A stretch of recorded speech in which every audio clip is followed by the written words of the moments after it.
Eu acho que é muito cedo para a gente projetar qualquer coisa para a competição, né? Mas nós estamos nos mantendo na parte de cima da tabela, mas não nos contenta. Falando em Grêmio, tá pior. Tá pior. Tá pior. Porque se fosse qualquer outro treinador, já estava na rua. Mas como é o Renato Gaúcho, vamos dar um tempo, estamos com ele, vai ser fácil. Só que o Cruzeiro, fácil, extremamente fácil, fez 2-0 rapidinho e depois controlou o jogo, viu o Kahneman ser expulso e o Grêmio tá lá no Z4, numa situação ruim e o Cruzeiro, ó, subindo. Melhor ficar quieto, pai. Logo no início, o Grêmio teve a oportunidade. Mas Edenilson perdeu chance claríssima de marcar. No seu primeiro ataque, após o cruzamento, o Cruzeiro marcou com o Ramiro. Lei do ex, com história no Grêmio, o meio-campista não quis comemorar. 1-0 para a Raposa.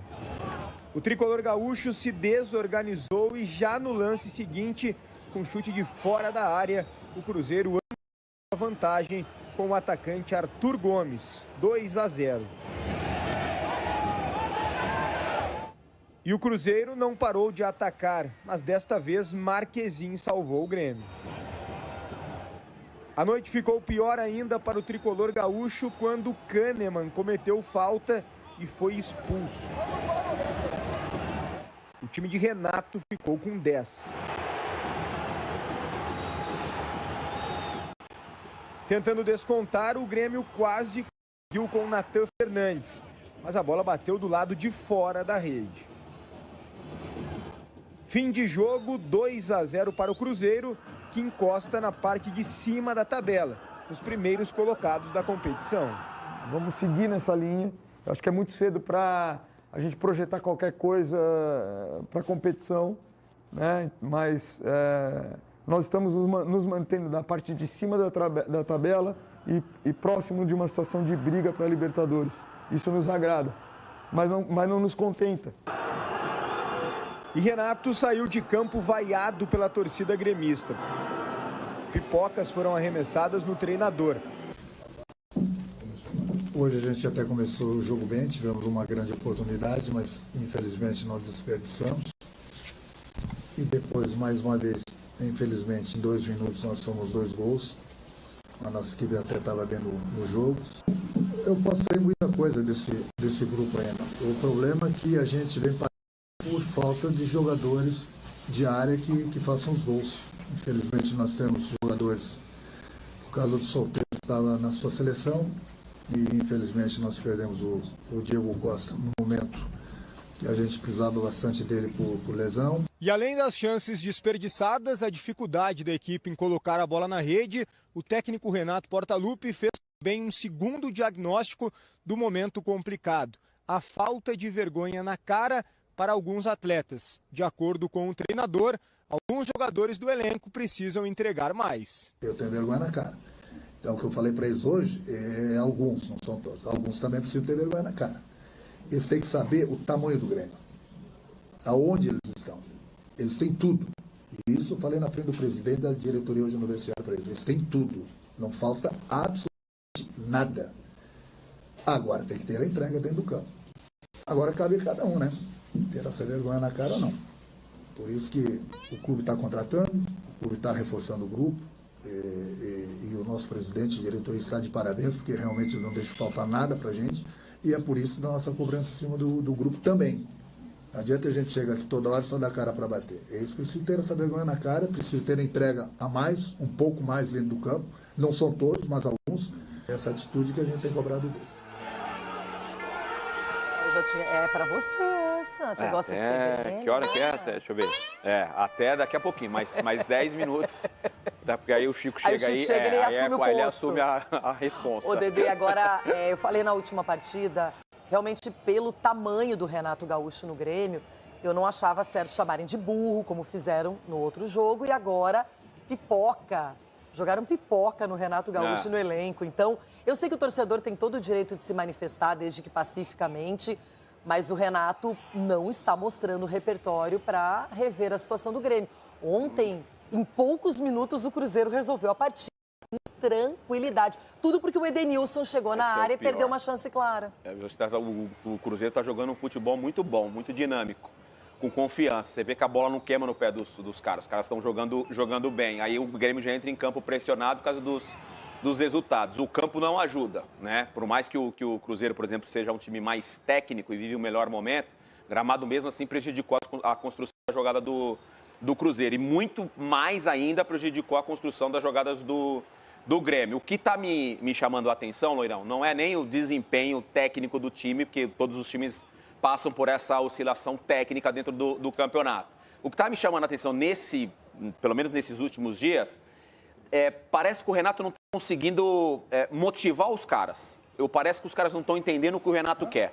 Renato ontem deixou claro na coletiva e falou sobre vergonha na cara, que alguns têm vergonha na cara, outros não têm vergonha na cara. Mesmo com todos esses problemas que o Grêmio está passando, não consigo ver o Renato fora do Grêmio. Falou dos jogadores na coletiva, direto. Nossa, outros treinadores aí, nossa. Falamos aqui também de outros treinadores. O Rogério Ceni, por exemplo, é um que eu falo direto aqui, quando ele vai na coletiva e fala e joga a responsabilidade para os jogadores. Muitos treinadores fazem isso e isso não é certo. E o Renato ontem falou assim, jogadores precisam ter vergonha na cara. Alguns, não são todos, ele falou isso. E isso internamente... E não deu nomes, né? E isso internamente, obviamente, cai muito mal dentro do vestiário. O vestiário é um problema, porque é um lugar que precisa de harmonia, e você sabe melhor do que a maioria conviveu nesse lugar e foi feliz muitas vezes, mas quando o clima é ruim, quando você está numa situação de Z4, o time não corresponde, já está perdendo de 2-0, aí vê o Kahneman ser expulso. Então, realmente, o Grêmio vive uma situação bem complicada. Temos aqui na transmissão, e ontem naqueles placares, para quem não acompanhou a transmissão, aí CJ, ô Tonton, eles falaram assim, CJ, qual é o seu placar? Eu falei, vai ter lei do ex. Ah, é? Ramiro 1, Rafael Cabral 1. Nossa. Aliás, se bem que o Rafael Cabral não vai jogar, então vai ser gol do Ramiro. E não é que brocou? Não deu outra. Ô Gris, eu sei que não foi o massacre, como nós falamos aqui na brincadeira, mas é que o resultado é graúdo. O resultado é graúdo, o resultado é gigante. Eu sei que você tá chorando de emoção. Boas lembranças. Boas lembranças. Mas o torcedor do Cruzeiro vai ter boas lembranças do jogo de ontem. O que é que só você viu? Bela vitória, hein? CJ é uma grande vitória, né? Uma vitória muito importante do Cruzeiro, um 2-0 bem sólido. Poderia ter vencido por mais, né? Teve oportunidade para fazer 3, 4 gols. Um jogo muito condicionado pelo que aconteceu no intervalo ali de talvez 4, 5 minutos, né? Que meio que decidiram o jogo, né? O gol perdido pelo Edenilson. Ou defendido pelo Anderson. Defendido pelo Anderson, mas acho que mais perdido do que defendido. Sem querer tirar os méritos do Anderson, mas um atacante não pode perder um gol como aquele. O gol perdido pelo Edenilson, aí 2, 3 minutos depois o Cruzeiro faz um gol e menos de 1 minuto depois, 1 minuto e pouquinho depois, faz o segundo gol e ali acabou o jogo, né? O mental do Grêmio foi completamente para o espaço. E o jogo ficou muito confortável para o Cruzeiro. Tanto que, se a gente for pegar até o final do jogo, o Anderson fez mais uma defesa, talvez. O jogo foi muito tranquilo dali em diante. Então, assim, uma vitória muito sólida, muito tranquila, mas acho que muito mais dessa vez causada pelas circunstâncias do que pelo desempenho em si do Cruzeiro. Acho que o Cruzeiro teve alguns problemas ontem em termos de desempenho.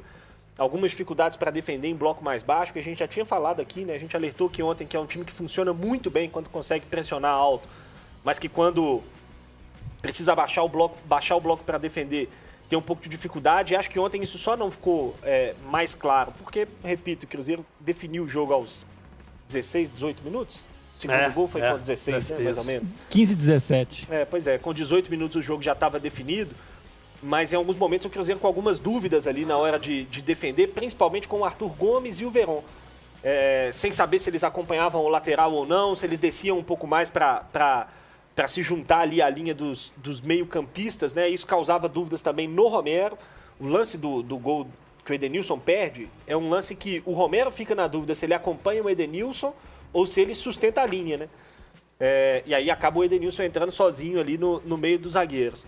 Então, assim, acho que defensivamente foi uma atuação com alguns problemas. Eu acho que, assim, por mais que eu entenda que houve um relaxamento natural, porque o Cruzeiro vencia por 2-0, ficou com um jogador a mais, o Grêmio não oferecia risco, mas eu não gostei muito da postura do Cruzeiro depois da expulsão do Kahneman. Acho que poderia ter controlado melhor o jogo, ter ampliado um pouco mais o placar.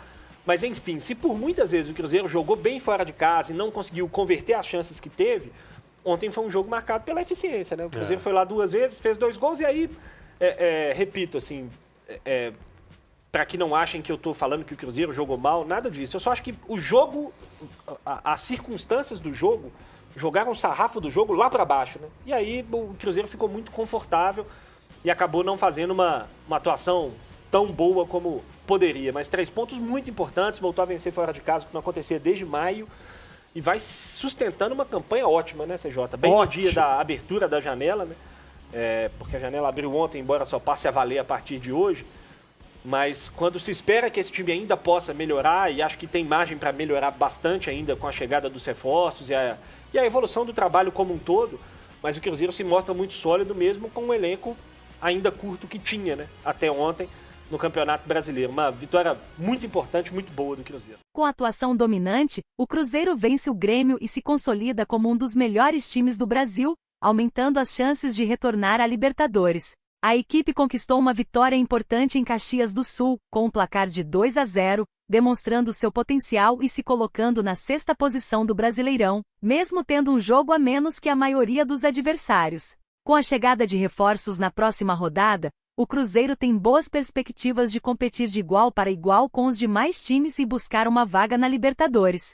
Contra o Grêmio, o time mostrou boa organização tática e eficiência no ataque, criando diversas oportunidades de gol. Com uma defesa sólida e uma atuação segura, o Cruzeiro controlou o ritmo do jogo e garantiu mais 3 pontos na competição. A expulsão de um jogador do Grêmio favoreceu ainda mais a equipe, que soube administrar a vantagem e manter a posse de bola até o final da partida. Com esses resultados positivos, o Cruzeiro se aproxima de seu objetivo de voltar a disputar a Libertadores, após algumas temporadas fora do cenário internacional. A equipe segue firme na briga pelo título e demonstra estar entre os principais concorrentes na atual edição do Brasileirão. E aí, galera, o que acharam? Deixe nos comentários. Não se esqueçam de deixar o like e de se inscreverem no canal e ativar o sininho para receber as notificações. Até mais, Nação Celeste! Vamos pra frente!